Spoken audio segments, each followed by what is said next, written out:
ہاں جی تو السلام علیکم. یہ ہمارا جو پانچواں پارٹ ہے یہ سب سے مشکل پارٹ ہے, کنفیوزنگ پارٹ ہے. کیونکہ آپ کو اس کے اندر ذہن کو اپنے چلانا پڑتا ہے, آپ کو چیزیں یاد کرنی پڑتی ہیں. اگر آپ کو چیز یاد نہیں ہے اور وہ آپ سے کوشچن کر لیتا ہے تو ظاہر ہے آپ کے جو فیس کا رنگ ہے وہ بالکل اتر جائے گا.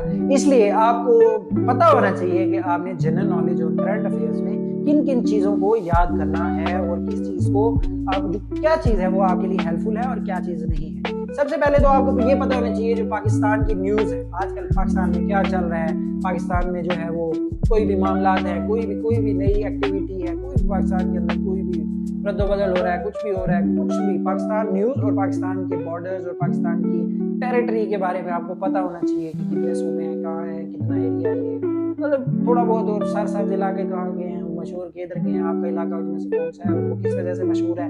ٹھیک ہو گیا, یہ چیزیں ساری نا آپ کو پتا ہونی چاہیے. اس کے بعد جو ہے ہمارے پاس ڈیفینس سے ریلیٹڈ بھی ظاہر ہے نیوز پتا ہونی چاہیے. آپ آرمی میں آ رہے ہیں تو آپ سے وہ ہو سکتا ہے کہ آپ کتنا جو ہے وہ ڈیفینس میں جو ہے وہ انٹرسٹیڈ ہے, آپ کو پتا ہے نہیں ہے. اور جو بیسک انفارمیشن ہے, مطلب آرمی چیف ہمارے کون ہیں, اور D G S P, R D G I S I, اور اس کے علاوہ پرائم منسٹر, پریزیڈنٹ, یہ جو مشہور عہدے ہوتے ہیں. ٹھیک ہو گیا, وزیر داخلہ, یہ وہ وغیرہ سب. پنجاب کے بھی 2-3 مطلب پتہ ہونے چاہیے جو مین ہوتے ہیں.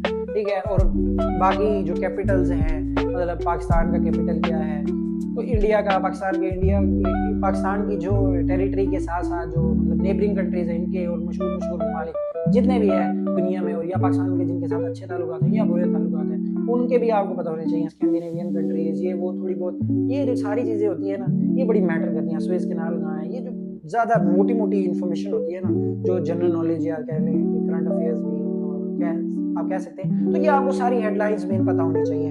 اس کے بعد جو آرمی کے رینکس بھی ہیں ظاہر ہے وہ آپ کو پتہ ہونے چاہیے. آرمی کے رینکس ہیں, ایئر فورس کے رینکس ہیں, نیوی کے رینکس ہیں, ان کا کمپیریزن کے آرمی کا رینک جو ہے وہ کرنل اس کے برابر ہے نیوی کے, تو مطلب وہ لیفٹیننٹ کے برابر ہوتا ہے یا کے برابر ہے. مطلب ان کے رینکس نا, مطلب نام ان کے بڑے وہ ہیں, لیکن کیپٹن جو ہے وہ ان کا 6-7واں رینک ہے, لیکن کیپٹن کا جو آرمی کا ہے وہ 30واں رینک ہے. تو مطلب آپ کو ایئر فورس کا بھی اس طرح کمپیریزن میں آنا چاہیے. یہ بڑی انٹرسٹڈ چیزیں ہوتی ہیں. اور ہمارے پاس جو ہوتی ہیں کہ ڈیمز وغیرہ, ریورز وغیرہ ہمارے کہاں ہیں اور کس نے بنایا, مطلب فار ایگزامپل کس صوبے میں ہے یا کس طرح اس پہ کام ہو رہا ہے. اور پھر ہاں سب سے مین چیز جو بیسک اسلامیات ہے وہ بھی آپ کو آنی چاہیے. اسلامیات کو وہ ضرور ٹچ دیتے ہیں, لازمی دیتے ہیں کہ بندے کو پتہ ہے یا نہیں پتہ, کیونکہ بیسک انفارمیشن جو ہے نا وہ اسلام کی وہ آپ کو لازمی پتہ ہونی چاہیے. تو یہ تھا ہمارے پاس 5واں پارٹ. ابھی چلتے ہیں 6ٹھے حصے.